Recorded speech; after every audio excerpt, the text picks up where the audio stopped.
Thank you. Do we wave? Wait. No, the mic was on. Well, look, we're in the wrong order. Prepare for confusion. Oh.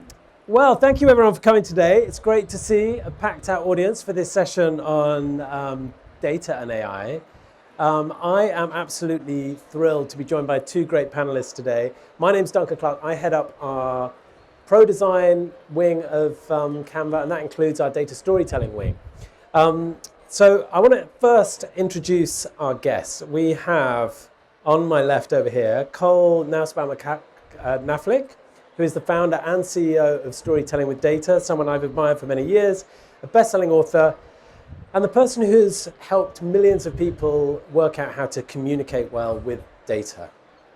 And further across there, we have Tay Bannerman, who is an AI strategy and product leader, a former partner at McKinsey Design, and led McKinsey Design across Europe. And he spent years really at the sharp end of how the things we're talking about actually play out inside organizations. So we've got the person who wrote the book on making data clear and the person who knows how that theory meets the organizational reality. So let's get into it. I'm going to start with you, Cole.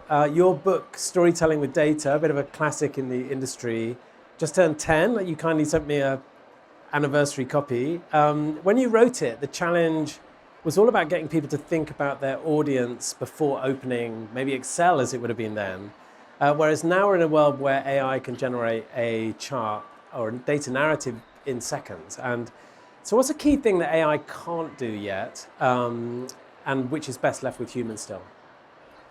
So I think now my challenge is getting my audience, or my people, to think about an audience before opening AI.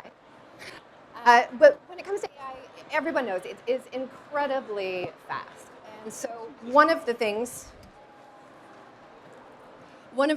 it can help us do is just create options so quickly. 20 charts in seconds, something that would take a human hours or days to achieve. What AI still can't do, however, is decide what matters. AI doesn't know what's right for this specific audience at this specific moment in time. Doesn't know your organization, your priorities, the decisions you're trying to influence. I think over the past decade, it's become really apparent that making the graph, making the chart, that's not the hard part. The hard part really is deciding what matters. Which data makes sense to incorporate? What does it mean? What does it mean that someone should do differently as a result of it? So if anything, I wouldn't say that the skills needed for data storytelling are more important. I think they were always important, but AI is making the need for them more apparent. So investing in the human side of data storytelling is going to make everything more powerful. And I guess that's always the core of storytelling, is actually working out what the story is, and that's still a human discipline, as you say. So maybe a follow-up for you, Tay. You've led AI transformation in Fortune 500 companies. When an enterprise deploys some kind of AI-powered dashboard or data solution, what tends to break first? Is it a technology or the trust? Wait, can everyone hear me? Yeah. Definitely the trust element, because I mean, who here is like from a marketing team or marketing department, and who's a designer? I think typically the audiences that you're trying to reach aren't from the same group as you, or like don't speak the same language as you, so to speak. And so everything you do is about how do you convince or influence someone to either understand something that they previously haven't, or to change their mind about something. And so you can have as many dashboards or charts as you want, but if fundamentally it doesn't meet that objective, then it's kind of pointless. And so it's always, how do you build something that actually builds that trust and gets people to go, this is something when I look at it, I actually believe it, and I actually am influenced to do something differently. Interesting, thank you. Cole, back over to you. There's a phrase going around right now that we've gone from being chart makers to more like chart shapers, because some of the building work is being done by AI or automation tools. So you've spent a decade making people into great chart makers, and is that skill becoming obsolete, do you think, or is it actually more valuable when AI is taking more of the reins? I actually don't think this is new. I think we've already been chart shapers for some time now. When we think about the tools to make a graph, Excel, Tableau, Flourish, these tools have been around for years. And as we've talked about, making the chart isn't the hard part. The hard part is taking data and really thinking critically about who our audience is and what we need to drive with that data. So let's take a look actually at an example. So here we're looking at some manager performance feedback. This is before and after a pilot manager training program with our AI generated output on the left, and the output on the right is human generated by me. And so the AI version isn't wrong, but it also isn't right for my specific scenario. That's where it takes me as the analyst, the data storyteller, the communicator of that information to make it clear, to be specific about who my audience is and what they need to do. And then that lets me make a whole host of design decisions about what clutter can I eliminate, where can I focus attention sparingly, and how do I not just show data, but rather weave the data that I want to communicate into a story that gets my audience's attention, builds their understanding, and helps them do something in a smarter way. Thank you. That's a lovely example there of everything you've been speaking about for so long, about the importance of clarity, of text, the importance to connect the colors back in with the chart from the titles there.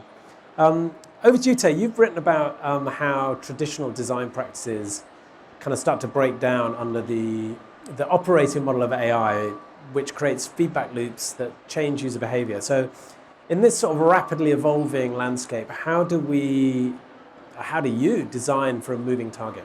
Yeah, I think it's something a lot of people are struggling with. There are a ton of new tools, the technology is moving really quickly. So there's this question of how do I keep at pace with everything?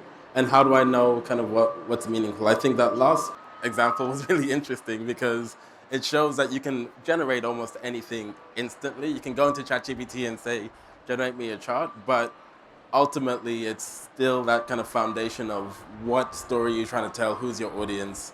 And I think that the images here are from when I was a lot younger. Is that from here? Yeah.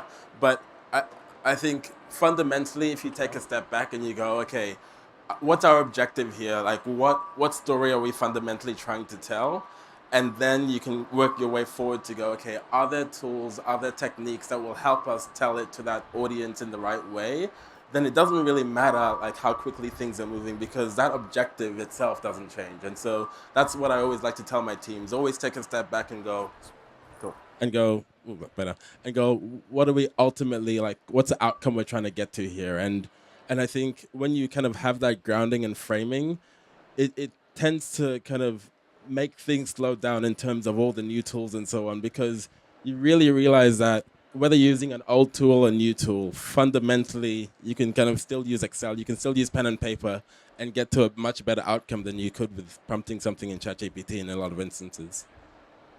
So I guess it's the importance of low-tech planning in a way, and this incredibly high-tech world. And there's a couple of slides from you here, I think, just talking through the examples here. Do you want to just take us through this? Yeah, so this is just an example of how I tend to start with teams when we have like an audience of executives who need to make a decision, and we're trying to use data in some way to help them understand, one, this is our idea or pitch or whatever it might be. So if you go back to the last slide, so what we tend to do is kind of we lay out. Ironically, yeah, this is a one-way clicker. So we kind of lay out, okay, what's the objective? The objective is to help, in this example, to help people understand the vision, to help people see what the platform does, and then kind of to help them see how to make it real. But we didn't start by prompting anything. We didn't start by creating a chart. We started by going, what's the story we're trying to tell?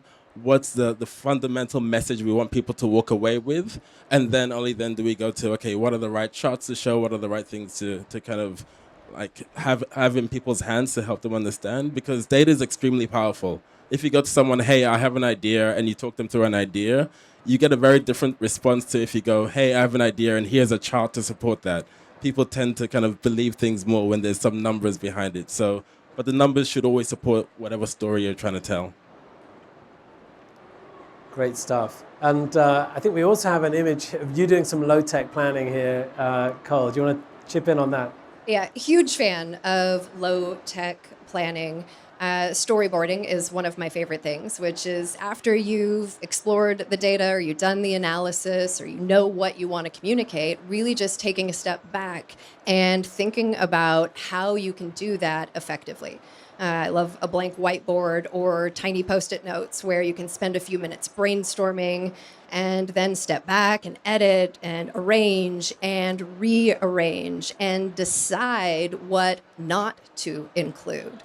And I think just the analog way of doing that, where you're physically putting pen on paper, slows us down in really useful ways. Because in the space that creates, that's where the critical thinking happens.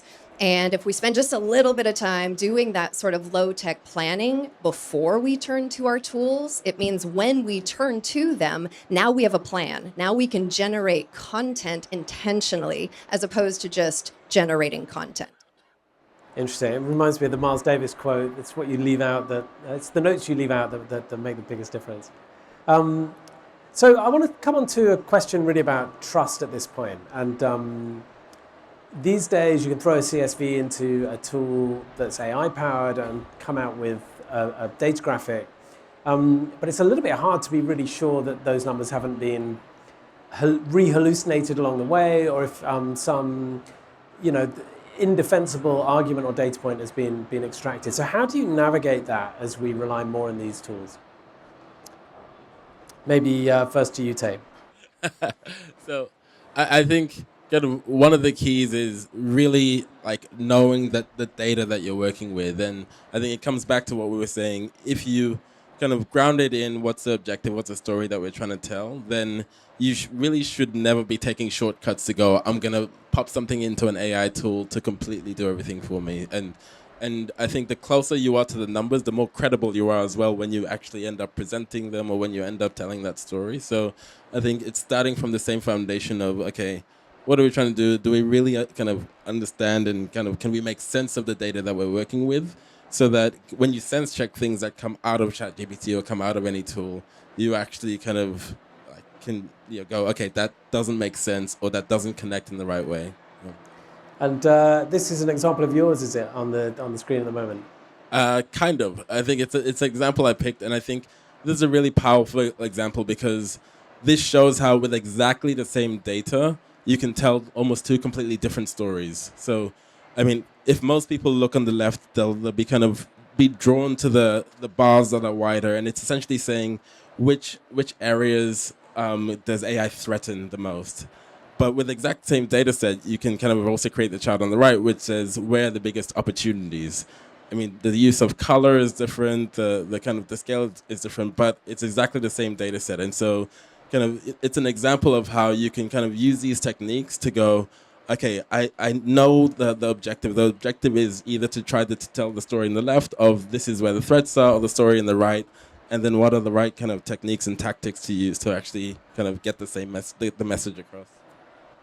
Okay, thank you. And I mean, maybe to stick with you for a moment, Tay. I mean, you often speak about success being measured in adoption rather than kind of capability, and the importance of creating systems that encourage people to actually get to a particular behavior. And there's some overlap there with, Cole, your work, where your whole framework starts with understand the context and know what you want the audience, know your audience and know what you want them to do. So imagine you're both advising an organization that's just got access to new AI tools and they can auto-generate data presentations. Cole, what's one rule that you would give them? And Tay, what's the one system you would put in place? And we'll see if these two bits of advice fit together. I think the one rule I would give is to start with a framework. And in my books, in the workshops we teach, as we've talked about, the framework that we teach really centers around audience. knowing who they are and designing with them in mind. Here's an example. This one is from our latest book, Before and After, where we see the data at the top. And I think this is one confusion, is that some people confuse the act of making a graph with telling a data story. These are not synonymous. Right? The graph is at the top. The data story, to get there, we have to think about our audience. And once we know that, we can make smart decisions about what to include, how to aggregate or disaggregate our data, where to direct attention, what action or decision or discussion to lead them through. So in this case, this is some data from a call center. On the left, we have it targeted toward a staffing manager who might be managing the break times of their team, of their call center employees. Whereas on the right-hand side, we're designing for an HR leader who's setting PTO policies. So the same data can be used in very different ways to help us make smarter decisions. And you can see how in both of those cases, the graph itself was never going to do that. That's where data storytelling comes in. And maybe over to you, Tay. I mean, how does that land with you? And any thoughts on the kind of systems approach to this stuff? Yeah, I think we're increasingly kind of in workplaces where we have new tools being brought in, and I think a lot of people, like especially with AI tools, don't have the confidence to go, do I know how to use this in the right way? Am I making the most of this? Am I am I behind? And so I think, exactly as Cole said, you can have, as many charts as you want, you can have as many tools as you want, but I think in terms of systems to put in place, it's systems that can measure, do people feel confident in being able to use the tools to do their job better or to get to a better outcome? And so what you're measuring isn't, okay, are people kind of, downloading the tool, opening it up, but really, do you have the right kind of education? Do you have the right kind of, support mechanisms in place to help people understand how to use it and understand how to use it well in whatever role they're playing? Okay, interesting. And I don't think those contradict. That was part of your question, because you have to have people who know what good looks like to then put the right systems in place. Totally. I mean, maybe to move on to another theme that we're starting to see emerge in the AI universe is this concept of friction. And as things become very friction-free in the AI world, where everything is one click, we're starting to see some designers talk about the importance of reintroducing friction to the process. And I guess on the understanding side, all your work is about removing the friction to interpretation. But when it comes to creation, do you see any world in which your framework starts to bring a bit of friction back into the mix on purpose? It's a really interesting question. I actually think there are different types of friction. There's the type of friction that makes communication harder. Cluttered slides, busy graphs, lacking structure. This is the type of friction that I've spent my career trying to eradicate. But there's also a productive type of friction. This is the kind that slows us down in useful ways. We talked about it a little bit already with starting low tech, using analog methods for planning. But I think we can bring pieces of that into how we communicate as well. So one strategy that we often recommend when you're in front of people in person or presenting virtually, you can introduce some friction thoughtfully for your audience by not showing everything at once, but rather building things piece by piece, where you might start with a blank slide or graph. Then you show the axes, you explain what those are so that people can't jump to the data because you haven't even shown it yet. Then you layer the data in piece by piece, point by point, so you're pacing your audience through an experience. And again, that slowing down allows for thought and discussion to happen. Totally. Well, that's a really interesting point. And of course, so when we launched Flourish, which was probably about 7 or 8 years ago now, before it joined the Canva family, that was a lot of the thinking was around how do you take the concept of data storytelling literally by introducing a narrative, and how do you transition between different views of a data set in order to show one fact at a time, because there's just the bandwidth of interpretation that you start hitting up against if you try and tell everything at once. So here's one little example on the screen of that. I think, can I just build on that? Yeah. So there was a really interesting study conducted last year, and they essentially took a group of students and kind of split them into two. And one group used ChatGPT to write essays. And, and what they found was with that group, over time, they became a lot quicker at creating essays, but the essays got worse over time. And they started to lose their critical thinking. So they literally put these guys on MRI machines and showed that like their brain matter decreased over time. So yes, they got quicker, but the output was worse in every way possible. The second group, just as Cole said, were forced to slow down. They could still use ChatGPT, but they were also forced to use more traditional research tools. They found much kind of, wasn't as quick, but much better outcomes, and like the deliberate act of slowing down and being forced to think through and actually do the research yourself led to them actually kind of getting smarter over time as well. So there's actual research that shows that really slowing down and adding friction leads to better outcomes across the board. Interesting. So I think we've got a nice example here on the job market in the pandemic. And so maybe to make this all a little bit more concrete, Cole, could you walk us through what you would change in this chart and one key takeaway for our audience?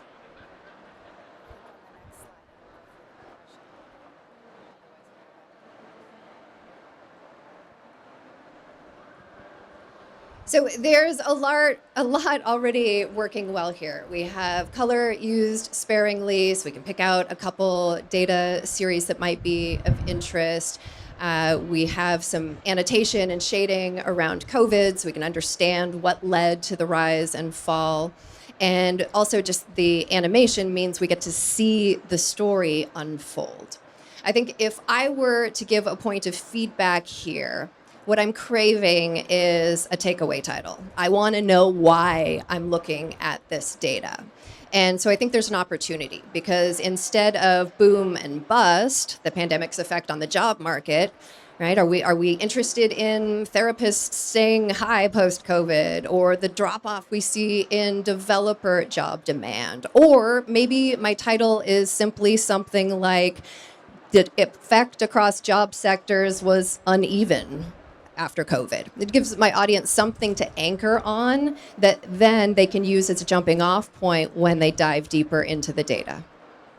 Interesting. It reminds me of a chat I had with John Byrne-Murdoch, the data reporter from the FT, who always makes this point that you should describe the thing that you want people to understand from the chart in the title and then just reinforce it visually. And so it can feel almost like you're duplicating that meaning, but actually it's always a good use of duplication, I think. Well, and there are actually studies that show that if you title the page or the graph with the thing you want people to know, they are more likely to remember that thing. So Yeah. It's a powerful strategy. And it means when you look at the chart, you're actually doing something different. Rather than thinking, what is this? You're thinking, okay, let me see this point that's been made in the title actually sort of authenticated by the data, and so you start with a different interpretive lens.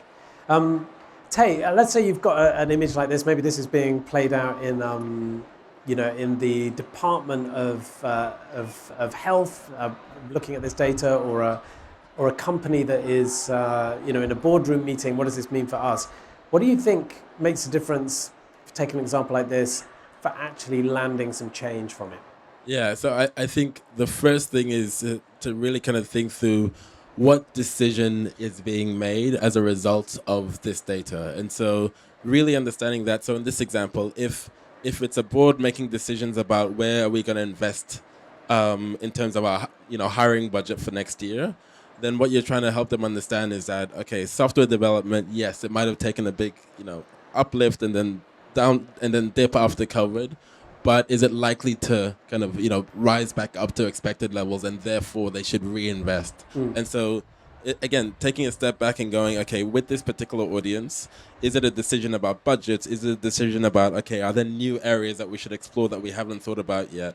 And then that goes to, okay, make that clear in the title and kind of almost kind of highlight the elements that make people go, oh yeah, like that data helps me get to that decision very easily without me having to work out kind of what it actually means. Right, that makes total sense. I mean, I guess to kind of pull a theme from everything you've all been saying, it's about kind of intentionality, really, that when you're creating a data story, being really intentional about what you are trying to say, what you want the audience to take from it, and when you're trying to create change, starting from the what's the impact I want here, and just being really clear in your own mind about that. And for anyone in the audience who is looking at this and thinking, how do I make my charts look more like this? And of course, you need to add a better title as per Cole's recommendation. But this is an example made in Flourish where you can quickly put data in and turn it into a rich step-by-step data story without any specialist skill. So I think that's all we've got time for today. So Wait, we have 4 minutes. Can we take a couple of questions from the audience? That's exactly what I was going to say. Be fun. So we're out of the main content here. We've gone through everything. But as Tay says, we do have a couple of minutes. So is anyone here who would like to Ask us anything at all. Yes. Your son, stand up.